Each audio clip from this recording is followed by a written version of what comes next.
ఉంది. రాబోయే 3 నెలలకు ఒక్కసారి మనం కలెక్టర్స్ కాన్ఫరెన్స్ పెట్టుకుందాం.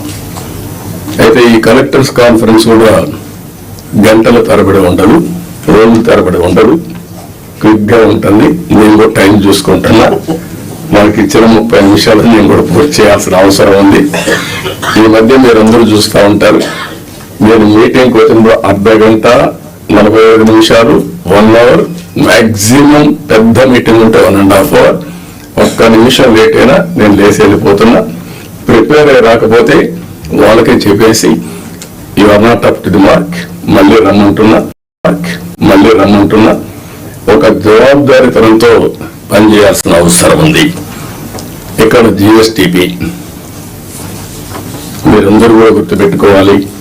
కొన్ని శాఖలు రాష్ట్ర అభివృద్ధికి దోహదం చేస్తాయి. ఎక్కడైతే జిఎస్టిపి రాష్ట్ర ఆదాయానికి కోరిలేషన్ ఉంటుంది. అభివృద్ధి జరిగితే ఆదాయం వస్తుంది, ఆదాయం వస్తే సంక్షేమ కార్యక్రమాలు చేస్తాం. ఈ విషయాన్ని కూడా మీరు గుర్తుపెట్టుకోవాల్సిన అవసరం ఉంది. పబ్లిక్ సాటిస్ఫాక్షన్, అభివృద్ధితోనే పబ్లిక్ సాటిస్ఫాక్షన్ ఉండదు. ఆ విషయం కూడా గుర్తుపెట్టుకోవాలి. అభివృద్ధి చేయాలి, ప్రజలకు మెచ్చే పాలన ఇవ్వాలి. అది ఒక ముఖ్యమంత్రి, ఒక డిప్యూటీ సీఎం, ఒక మంత్రిలో కాదు.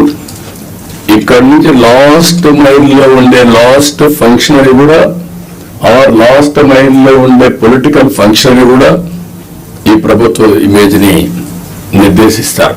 ఈ విషయం మీరు గుర్తుపెట్టుకోవాలి. అలాంటి అందరినీ కూడా ఒక ప్రాపర్ డైరెక్షన్ కానీ, ఒకవేళ అవసరమైతే దారి తప్పినప్పుడు కంట్రోల్ చేయడం కానీ చాలా అవసరం.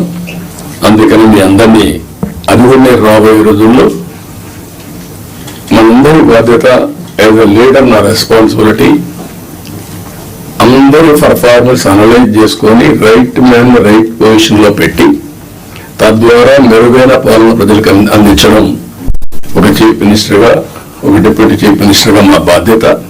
దాన్ని మేము కట్టుబడి ఉంటాం.